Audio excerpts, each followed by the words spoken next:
what I learned from cold calling over 2,000 people, coming right up.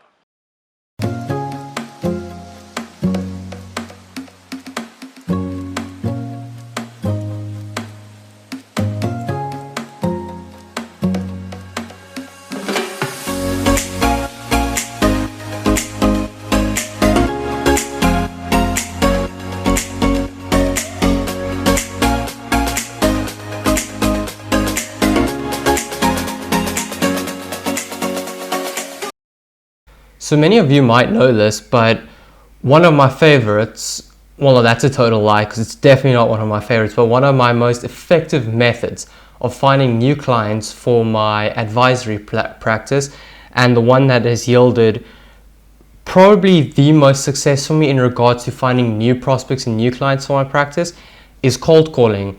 As interesting as that may sound and as bizarre as that may sound, that's true. That's the truth. But it definitely did not start off like that. Like, it was one of the most tedious processes and learning curves that I've ever had in my entire life. And to be very honest, it is still a very tedious process, every cold call, and it requires an insane amount of discipline from my side to get it done. It is very hard.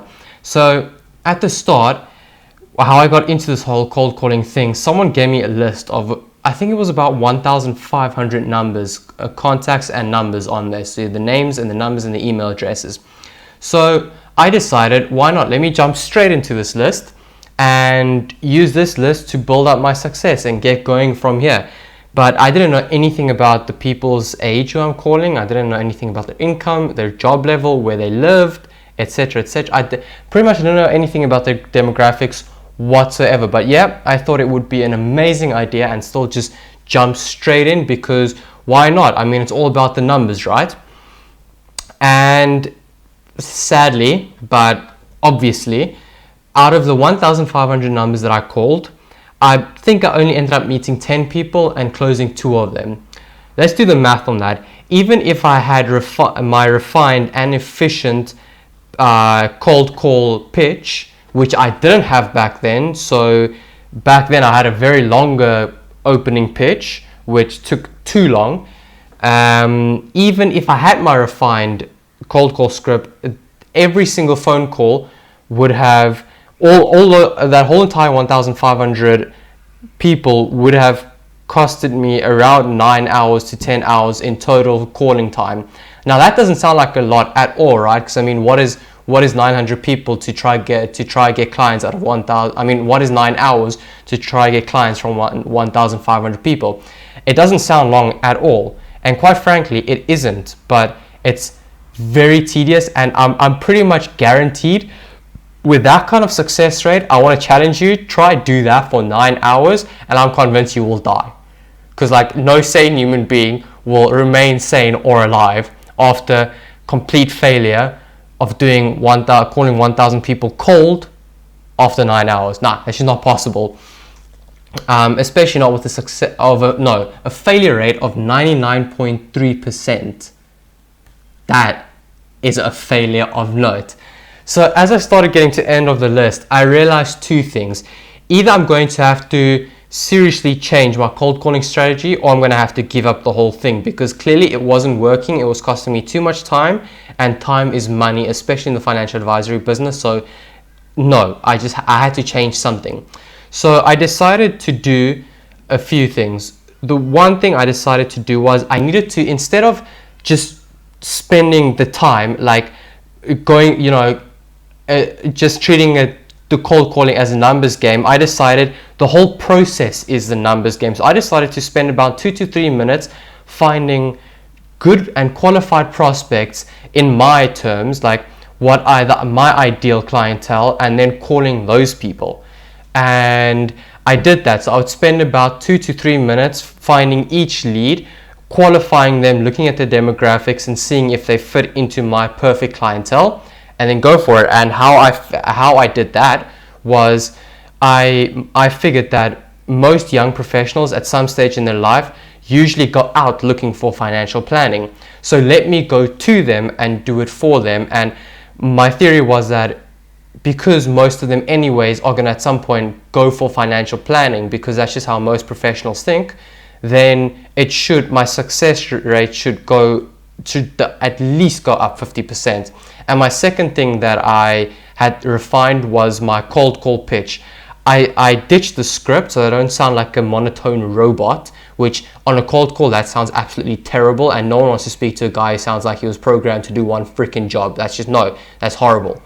And I also decided that I need to make my opening pitch where I explain who I am, where I'm calling from, so the company I'm working from, and what the reason for the call is, like my value proposition, all under 30 seconds, which I successfully managed to do. But why did I decide to do that? Because on a cold call, you don't want to waste your own time, and you definitely don't want to waste your prospect's time, so that in the case that they do have financial planning and they don't need your assistance, they can't say, you just fucking wasted so much time of my life. No, because it lasts less than 30 seconds. So that was my theory behind these two things that I changed. And this is exactly what I did. And interestingly enough, this whole process would cost me so what I would do is spend one day looking for prospects. So I would spend about 3 to 6 hours looking for 100 to 150 qualified leads, and then I used the following day to call them, which took me about an hour or two to call 100 to 150 people. Because you have to factor in the consideration of sometimes you are going to have a client that says yes, or a prospect that says yes, and then you have to go through the process with him, so that takes a bit longer than 30 seconds. But that doesn't matter, because then you've turned him from a cold lead to a warm lead. And now I'm sure you guys want to hear the success rate, right? Well, for every 150 numbers that I called, I usually met about 15 of these people and closed about half of that. So do the maths. That's 11.25% closing success rate, not retention rate, which means they become a warm lead. No, closing success rate. And my retention rate was about 12 to 15%, which that's more than 100% more success than my previous method. So I was definitely going to stick to that. And what is the takeaway that I can learn from my tedious, mad roller coaster journey of cold calling, which, if I'm truly honest with you, although it's worked for me and I know it works, it is still such a hard and tedious process and requires so much discipline, like I said in the start. But these are the 8 things that I learned from it. 1, no matter what anyone tells you, cold calling does still work. And especially when you're new at the sales game, I think there is no better way to build your book, build your portfolio, whatever it is, by I don't think there's any better method than cold calling, because you can't ask for referrals because you don't have a big enough client base to rely just mainly on referrals, which is also a big thing. Referrals is one of the biggest things, but not when you're starting out. So cold call, especially when you're starting out, but cold call for anyone still works. 2, you have to refine your pitch so that you waste as little of your time and of the prospect's time, which is very important. You don't want to waste a prospect's time, especially if they're not going to take you. 3, obviously you have to sell something of value, because if you don't sell something of value, no matter how much I tell you about cold calling, no matter how effective, how efficient you are, if it isn't something of value, people just aren't going to need it, so it isn't going to work. You won't be able to sell it. 4, you have to be patient, relentless, and consistent, because it is a numbers game, but numbers don't add up after 5 attempts. They add up after hundreds and hundreds of attempts. Then you'll start seeing the numbers add up. Just like money doesn't add up after 5 rand. Money adds up after years and years and years, and every single year you're building on that previous year of income. Like everything, numbers add up when the numbers are big. 5, cold call is hands down one of the best way of finding new clients, especially when you're starting out, like I said, which adds into number 1 actually. And 6, make sure you identify your ideal client base and only cold call your ideal prospects. This is very, very, very important, because as my numbers showed, I called 1,500 people, closed 2 of them. Why? Because I knew nothing of the demographics, and they were not qualified at all according to my preferable clientele base. But once I refined it and started prospecting only my qualified leads and those who I wanted to work with and those in my ideal clientele base, the numbers went up dramatically. Number 7, ditch the script.